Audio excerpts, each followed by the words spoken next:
The seawater beat against the boat, shooting up the sides and crashing down on the deck, chilling sailors' ears, salting their beards, and trickling down to their toes. Suddenly, off in the distance, they heard a voice, part song, part poetry, and part heaven itself, calling out to them in the distance. There's something about it that was so intriguing, like desire itself was calling them home, arousing their passion and taunting their souls. Without discussion, they reset their course towards the sound, hoping through the mist that they might uncover the source. And finally, 3 beautiful women appeared off in the distance, serenading them with their song. Enchanted, bewitched, and lusting after these ladies, they sailed straight forward without checking charts, maps, or reason itself. Slam, crack, screams of pain, and men overboard. Their boat crashed into the rocks, and their souls went down, down, down into the deep. It's a story from Greek mythology, I assume many of you are aware of, the story of the singing sirens, singing out to traveling sailors, bewitching them with their beauty, the sailors' desire directing them to their death, their lust leading them to the end of their lives. It's a funny word, lust. It means an unhealthy sexual obsession. So the problem itself isn't sex. Sex in the right context is good, beautiful, spiritual. The problem isn't sex. The problem is lust. Lust is sexuality when it's twisted, redirected in all the wrong ways. And in the Bible, at least, lust is any sexuality that does not occur in the context of a committed, mutually loving, married couple. So adultery, premarital sex, these are examples of lustful actions. It sounds so medieval, though, doesn't it? Lust.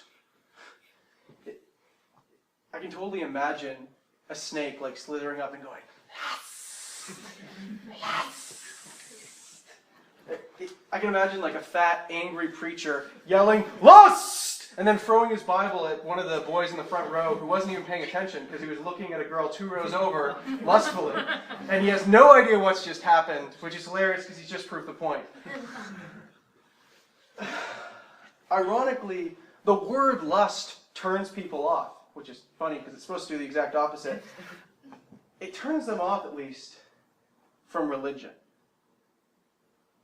And lust is a word I've often avoided because it sounds judgmental. It's just like the word hell or repent in that sense. Lust. Yet Jesus uses the word lust. Not all the time, but he uses it occasionally. And I tend to take what Jesus says pretty seriously. If he recommends a movie, I'll check it out if I have time. Perhaps lust is a word we ought to take back. Let's see how Jesus uses it.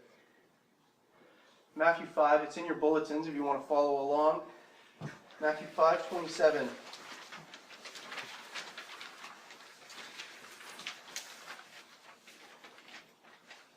You have heard it said, do not commit adultery. But I tell you that anyone who looks at a woman lustfully has already committed adultery with her in his heart. Or you can invert that and read, any man that looks at a woman lustfully has already committed adultery with her in his heart.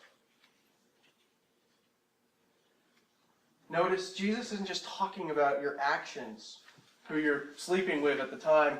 He's talking about something deeper, isn't he? He says, anyone who looks at a woman lustfully has already committed adultery with her in his heart. Lust is not just about your actions, what you physically do with another person. It's something internal, something in your heart and in your mind. There's a famous and true story of one ancient Christian from the 3rd century named Origen. My wife's smiling, I think, because she knows where this is going. Origen loved God, and he wanted to give all of himself to God, yet he couldn't stop having all these lustful thoughts. He couldn't stop obsessing about the opposite sex and fantasizing all the time.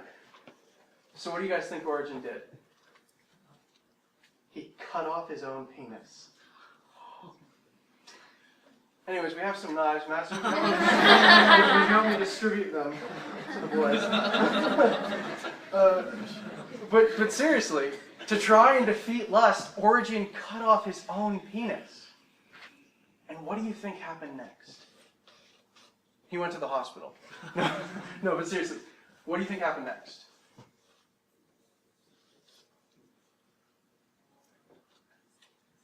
Nothing. Nothing changed.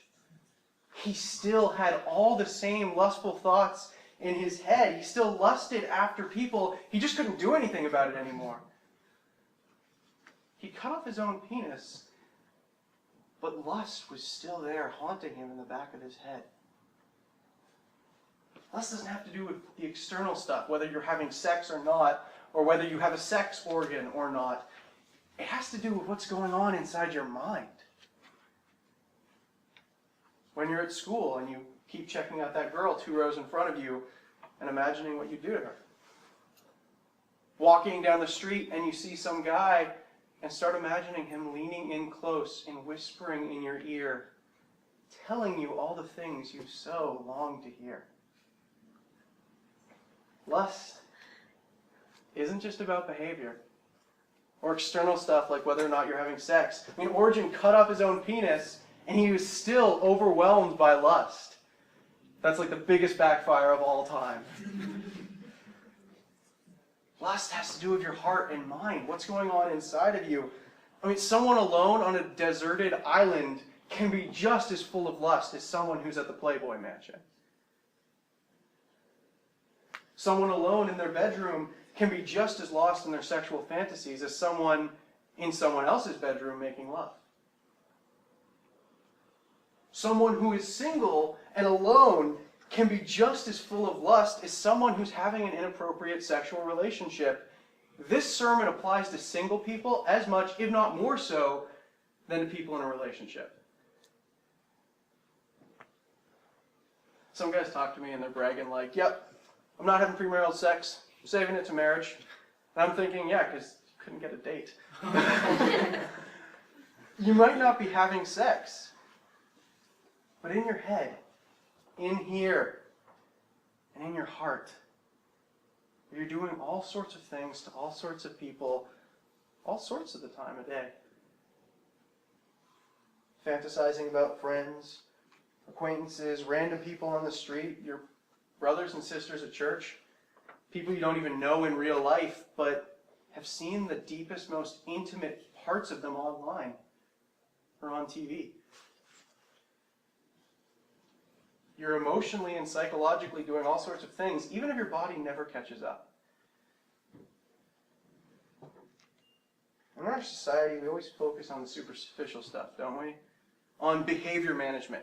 Don't do this. No, don't do that. What are you doing? Stop it! It's all about the actions and the behavior, but Jesus cut through all of the noise and gets to the heart of the issue.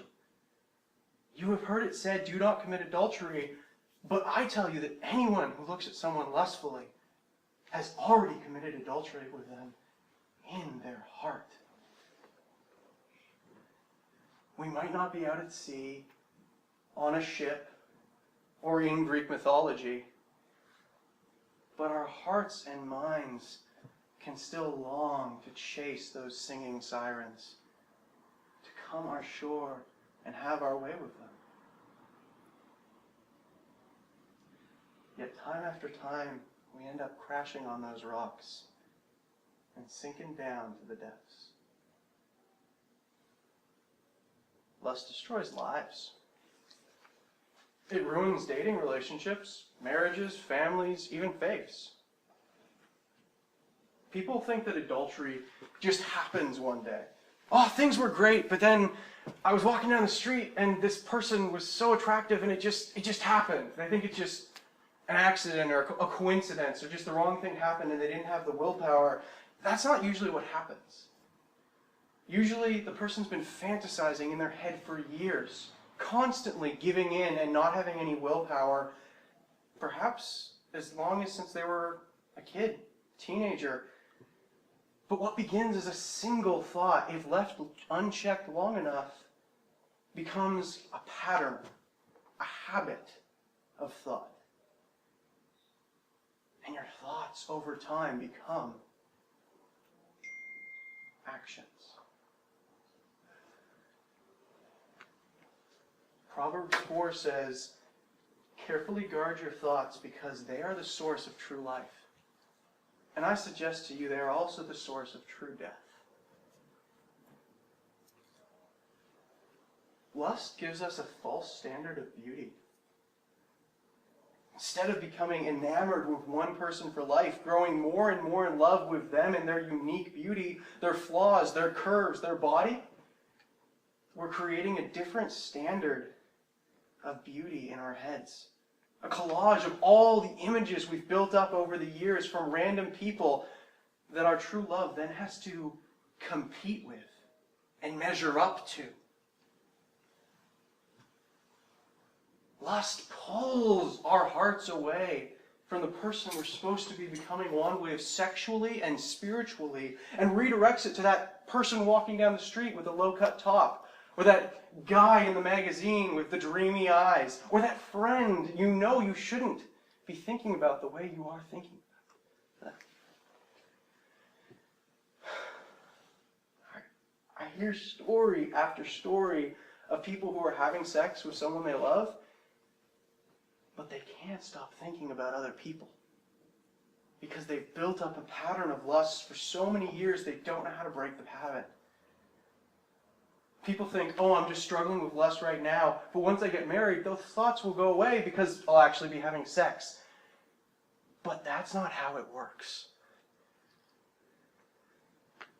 Because lust isn't actually about sex.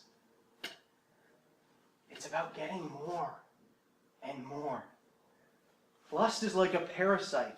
It clings on, it bites in, and the more it devours, the more it needs to eat to sustain itself. Once you begin to give in a little, it takes root inside of you and starts to slowly grow. If you give it an inch, it'll take a mile. First, it's just one look here, checking out that person over there.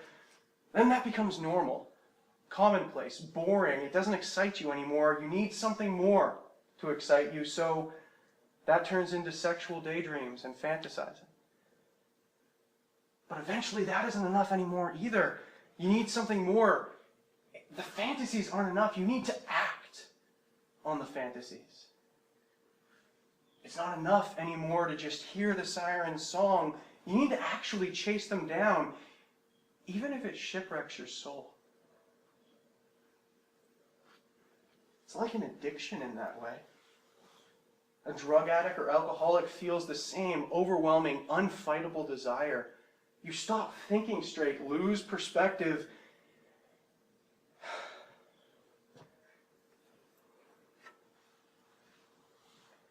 And you're willing to sacrifice it all for that one moment of satisfaction, that one high. Aren't so many people willing to do that?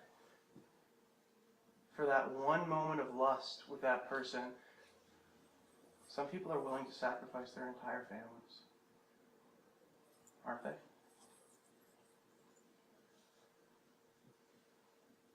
Lust promises so much, but it delivers so little. When you're being tempted by lust, it feels like the whole world would be better. Everything would be okay if I just had it. I just gave in to the temptation. And once you finally give in and do whatever it is, afterwards we often feel so empty. And clear thinking comes back in, and this voice in our head says, what have I done?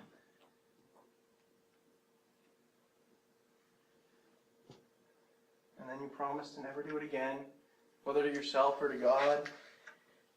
And then eventually the urge comes back and clear thinking disintegrates again, and you're back at square one, doing the same things as before, sad and frustrated, but not having any clue how to stop.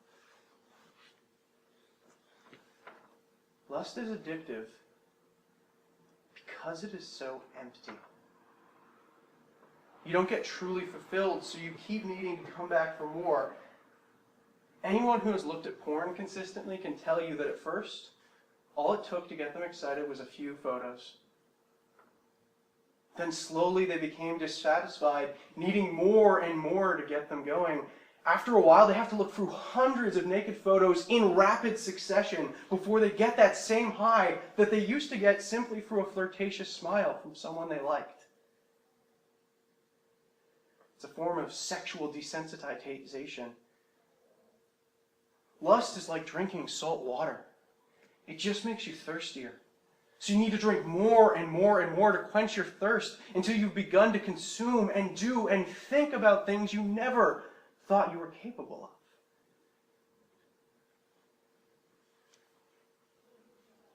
Lust isn't about sex.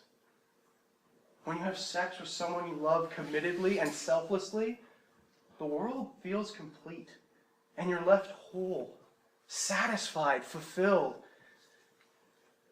But lust is incomplete, empty, lonely, and a tainted reflection of the far better reality of authentic sex. Lust is not about sex any more than rape is about love or revenge is about justice.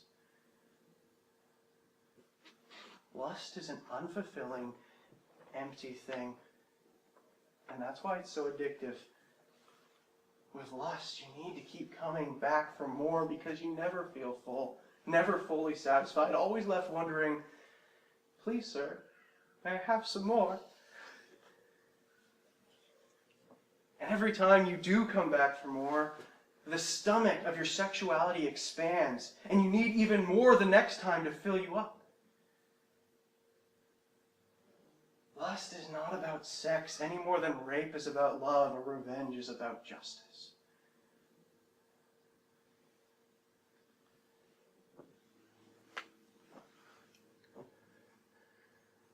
People always just try to laugh this off, saying things like, whatever, it's just your thoughts. You can look, as long as you don't touch.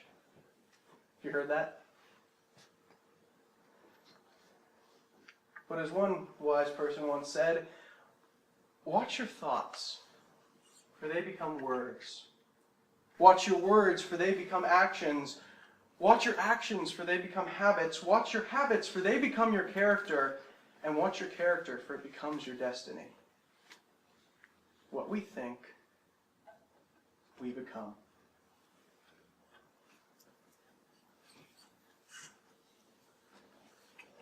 And even if your thoughts never became actions, even if you managed to somehow keep this all inside you and keep it private and alone, lust would still be bad. Because God wants your heart.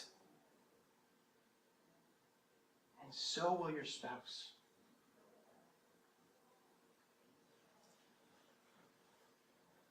An angry old woman can put on a polite, nice face when she's talking to people, but inside be full of bitterness. You can publicly accept someone's apology, while inside you're full of anger and revenge. And in the same way, a married couple can be having sex while inside their minds are somewhere else, flashing through a conveyor belt of images or fantasizing about some guy at work. Boys, you can even cut off your penis like Origin and still be haunted by lustful thoughts. Girls can be single, not dating and not having sex, while still being full of lust. But God cares about your heart. And so will your future spouse. You've heard it said, do not commit adultery. But I tell you that anyone who looks at a woman lustfully has already committed adultery with her in his heart. Fighting lust is hard. Because it's not just your actions, something you can overtly control or put a restriction on or tie me up or cut off my penis. It's something even harder. It's trying to tame your thoughts. Anyone can figure out how to control their actions for a bit, but few people know how to tame their hearts. When a lustful thought pops up, it requires thinking about something else. Getting your mind off it, not indulging it, calling a friend, letting them know what's going on so they can help. Even though sometimes that one moment of pushing the thoughts back feels like the hardest thing in the world. Fighting lust has always been hard. I mean, it's not like the 20th century invented sex. Even 2,000 years ago, they had sex drives. Jesus knew when he said this about lust, that this journey would be insanely hard. A daily fight and sacrifice. But perhaps today, more than any other point in history, this has been harder than ever before. For many reasons, but perhaps primarily because of pornography. Through the internet, porn has become accessible to everyone at all ages at the click of a mouse. Search engine stats from places like Google suggest that 25% of all searches are for porn. 1 in 4. Porn makes more money than the revenues of all professional football, baseball, basketball, and hockey franchises combined. Hockey isn't Canada's national pastime. Porn is. If we're being honest, there wouldn't be kids playing hockey on the $5 bill. You can fill in the rest. I mean, politicians running for election shouldn't make appearances at hockey games to show that they're a person of the people. They should make cameos in porn videos. I mean, they'll reach more people that way. Hi, I'm Stephen Harper. No. Madison just went. My wife was very concerned that I might continue that joke.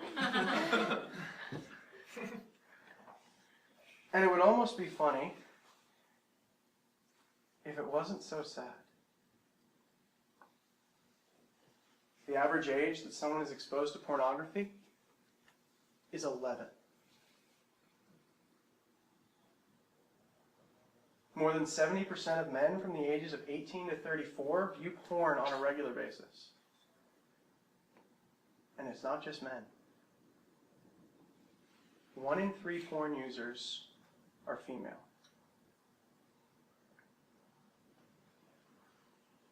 Statistically, the largest consumer of internet pornography is between the age of 12 and 17.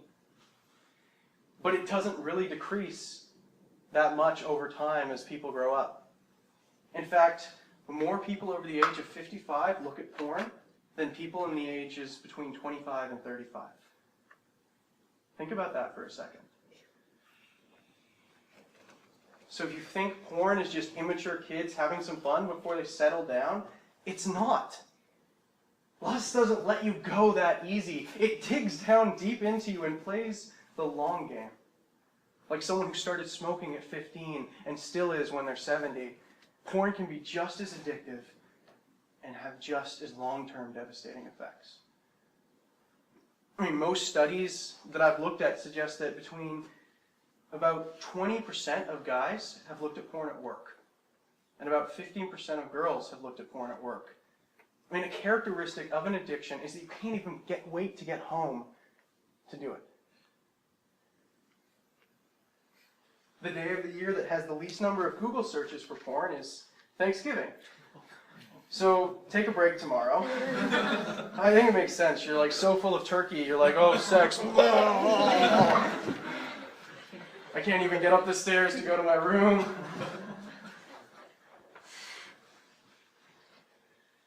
the day of the week that has the highest number of porn searches is Sunday. People pray for their brothers and sisters at church, then go and objectify men and women at home.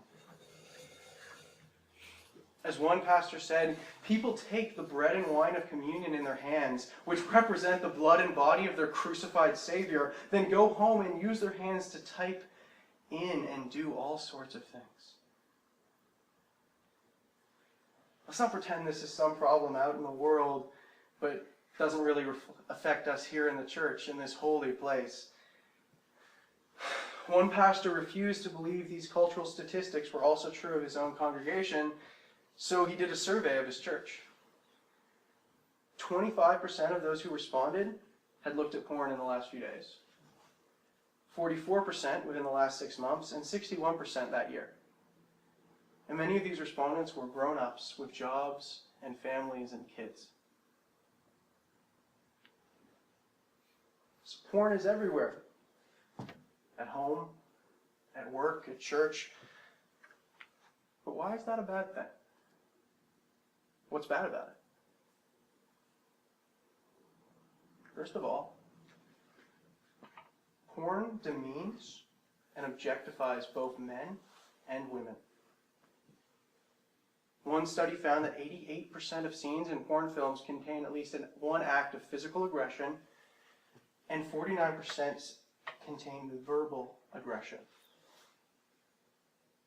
Porn subtly rewires male brains to associate sexuality with dominance, because porn is usually aggressive, a man telling a woman what he wants, and the woman submitting to his every demand. The men conquer her, defeat her, and mark her like dogs claiming their territory. And over time, over years of watching, this ingrains subconsciously in men's mind that women exist as objects solely for male pleasure.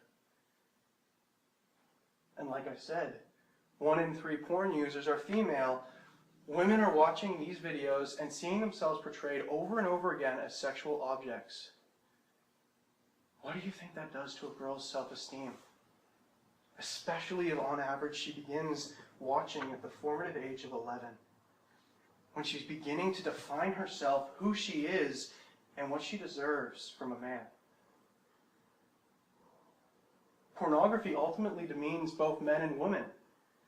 It reinforces in men's own minds that they need to be aggressive sex machines to be real men, which is lies from the pit of hell. That is not the definition of masculinity. And it causes women to link their value to their sexual submissiveness, hotness, and humiliation. And it's not limited to the bedroom.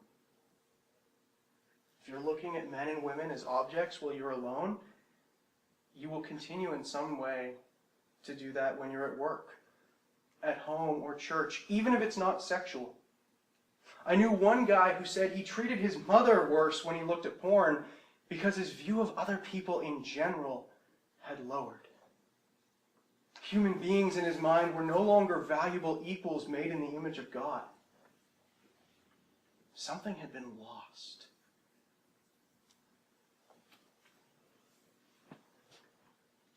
Second, porn creates a sexuality that is self-focused. Internet porn allows you to get what you want as fast as you want it. It's entirely customizable to you and allows you to get off without having to deal with the complexity of another human being and their sexuality and emotions and desires. There's no mutuality or need to sacrifice or serve another sexually. It's all about you. And the videos themselves promote this. There's no mutuality in porn videos. Men don't stop and ask women what they want or how they can serve them. Men tell them what they want, and she does it like a slave obeying her master. So when porn watchers finally do get into real relationships, they're shocked when they find out that women don't just exist to give them blowjobs. That women actually have their own sexual desires and needs that they want fulfilled. Our brains are being rewired in a way that is self-gratifying, immediate, and selfish. And some studies suggest you can actually see this rewiring scientifically with a brain scan. And it can take years to untangle your brain to try and have the kind of mutually serving, selfless bedrooms that God wants us to have in a relationship.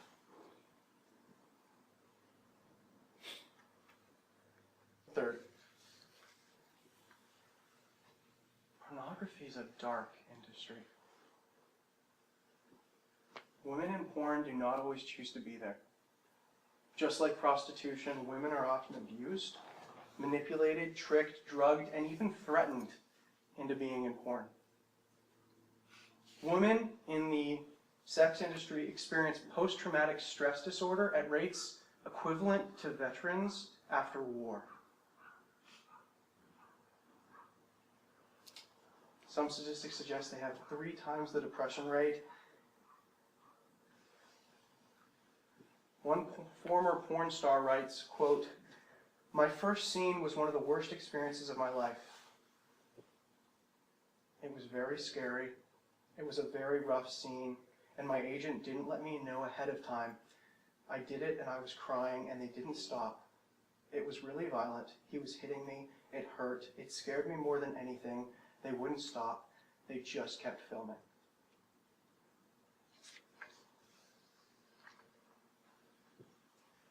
You're not watching empowered, sexually enlightened people do what they love. We're watching scared, poor, lonely, hurting women put on a smile for the camera. Even more horrifying, a shocking percentage of porn stars online that look adult are actually underage, as young as 12 or 13 in some cases. They've often been manipulated, drugged, and quite frequently they've been stolen from their homes and are hidden away in basements in between scenes. If you consistently watch porn, it is likely that you have watched a number of child sex slaves who are forced to do things for the camera. This is a dark, dark industry. You do not want to have anything to do with it.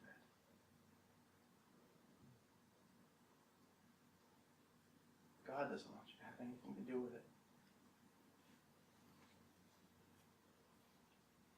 He wants to cleanse you from that and restore you from it.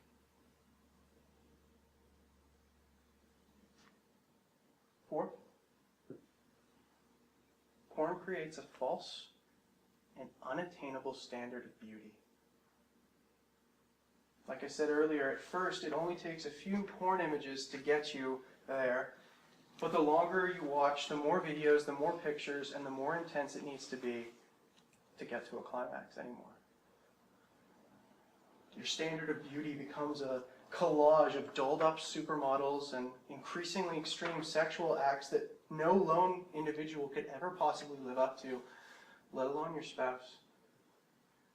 I mean, no wonder people outside of Christianity are shocked when we say we want to have just sex with just one person for life. Our culture is being rewired from as early as 11 to expand our sexual desires from one person to an ever-increasing brothel of supermodels. Those who look at porn think they're enjoying their sexuality, but they're slowly ruining their enjoyment in their significant other. Many porn addicts eventually stop being attracted to real people at all. John Mayer, in an interview with Playboy magazine, said he would rather look at porn than sleep with an actual woman anymore.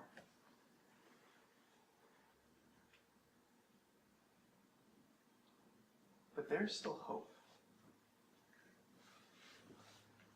Porn addicts who stop looking at porn consistently report that after months of being clean, they begin to enjoy the beauty of normal people again, to be attracted once more to their significant other, to enjoy their spouse's unique beauty, quirks, flaws, curves, and wobbly bits, instead of only being turned on by some homogeneous collage of 1,000 dolled-up supermodels. Slowly, things like simply seeing their spouse in a cute dress begin to be enough again. If you're looking at porn, that does not have to be the end of your story. Your sexuality can be resurrected and raised to new life. Our God is a God of grace. Final point.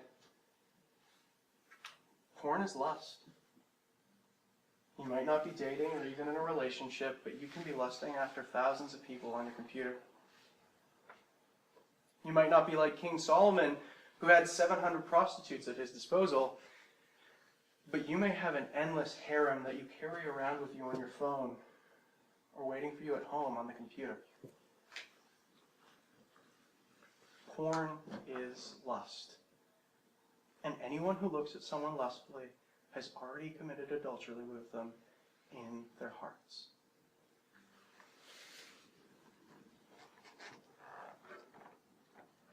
Now, for some people, this is too far.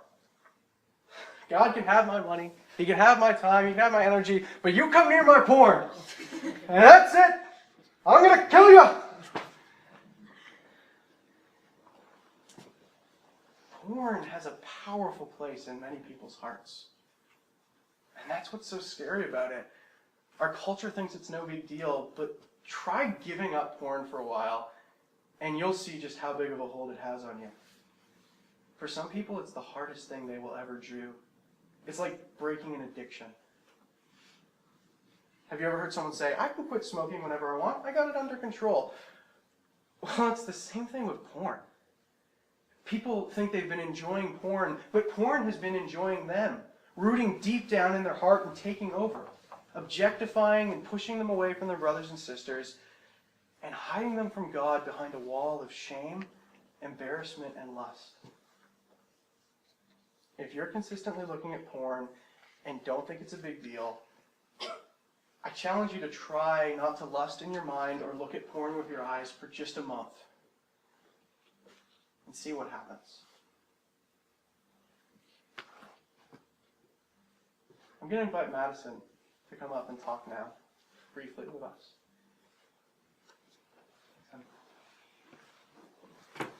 A lot of our culture sees the issues of lust and pornography as simply men issues. If you've ever heard them talked about before, you think, oh, men struggle with porn. Men struggle with lust. Girls need to cover up so that men don't lust, right? We've heard that, we've assumed that, and probably a lot of you have been thinking that through this sermon. And even though Jonathan has stated several times, specifically including women in this, we skip over that. And many of us assume that this sermon is just for the men in the audience. But that's not true. That's why he invited me to come up and talk to you for a little bit, because women struggle just as much with lust as men do. We struggle in the same way and we struggle in different ways. 1/3 of girls, by the time they're 13, have looked at pornography. 2/3 of girls, by the time they're 18, have looked at pornography, and 50% of women regularly look at pornography. 50%. This isn't just a guy issue, it's a girl issue as well. And not just with pornography, with lust. We look at guys and we lust. And it doesn't just have to do with our eyes either. A lot of times, and many conversations I've had with girls, the lust, the pornography of their hearts is not engaging visually with lust, but emotionally with lust. It's evidenced if you look at the top bestseller list today. And one of the top books you'll see on there is 50 Shades of Grey. Is it not? It's coming out as a movie, and what is that book about? It's about sex. It's a top bestseller with women because they can pick it up and they can emotionally engage with being wanted by a man, with having sex with a man, with being dominated by a man, and that's what that book's about. And it corrupts and it destroys. And we think it's not lust because we're not looking at naked men, but it's lust in our hearts. It's emotional porn. And it doesn't even have to be something like 50 Shades of Grey. It's as easy as sitting and watching a Captain America movie. I mean, you sit and watch like the Avengers. You've got Captain America, you've got Thor, you've got all these attractive men, right? And they're strong and they're brave and they're doing these things. And then you look at rom-coms, right? And you've got these men that are dashingly romantic and dashingly handsome and seem to know all the right things to do. And it sets this emotional standard where we are lusting after romance. And we're creating an image, an idol of what men are supposed to be that they can never live up to. And so we get into a relationship and I say, Jonathan, why can't you be more like Mr. Darcy?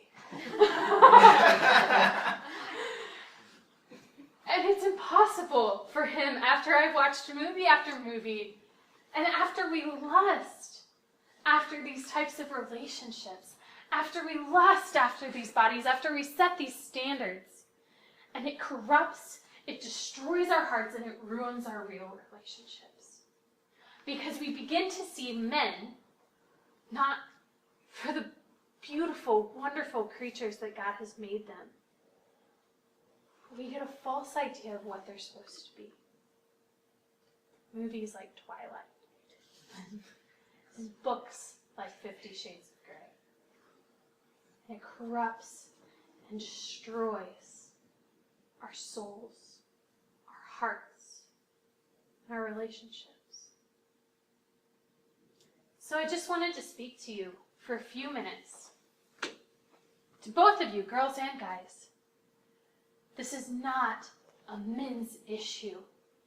Lust is a human issue. Girls look at porn. Boys look at porn. Girls read trashy romance novels. Boys read trashy romance novels. We lust after the TV when we see people on the TV. We lust when they walk by. And it's a battle that is a common human experience that we all struggle with and we all need to fight together as brothers and sisters in Christ. And the sad thing, though, is that a lot of women, because they feel like this is just a men's issue, never talk about it. Never get accountability, never ask for help. This is one of those things that unless you talk about it, it's never going to be overcome. So we have to drag it out of the dark into the light. And we have to say, I struggle with this too. As women, we need to say, this is a women's issue too. And we need to fight it, we need to tackle it together, and we need to hold each other accountable. And I'm here for you. I've had tons of conversations with so many women that have said, I thought I was all alone. Thought I was all alone. So if you are struggling with this today, I want you to know that you're not alone. We are here for you. And that as we talk about lust, as we talk about porn, this isn't just a men's or a women's issue. It's a human issue. It's an area where Satan attacks each and every one of us. Jonathan's going to come back and talk some more.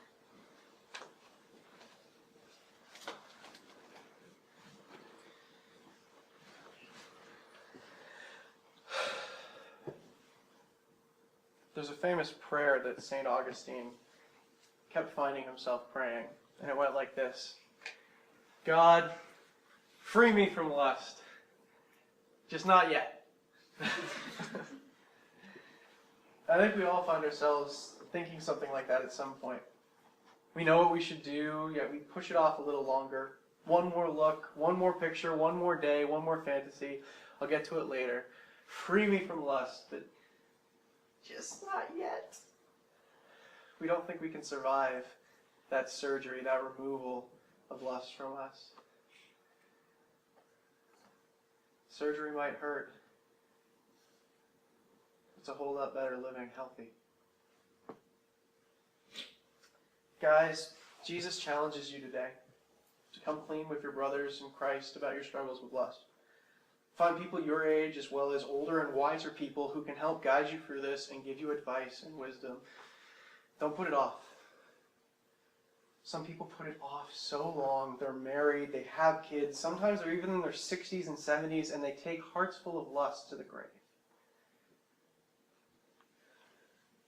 Girls, I can't say it better than Madison, but Jesus challenges you to come clean today with an older and wiser sister about this so she can help you guys get through it. And be honest with the girls your own age. Let them into what's going on. Let them partner with you, encourage you, hold you accountable, come alongside of you. I mean, most of you are struggling with the exact same things anyway. There is no more freeing moment than sharing your deepest, darkest source of shame and hearing someone else say, "You too? I thought I was the only one."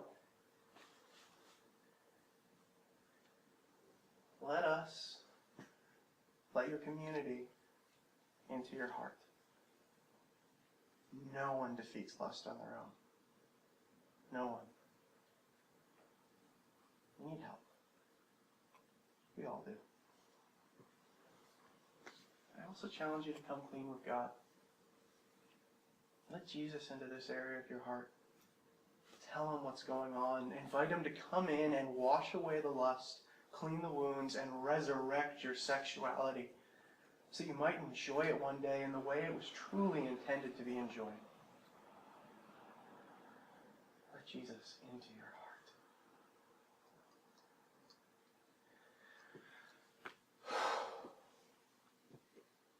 God, thank you for your grace and your mercy and your forgiveness with all of these issues. All of us are screwed up sinners who need your love and your forgiveness. Thank you also that you challenge us.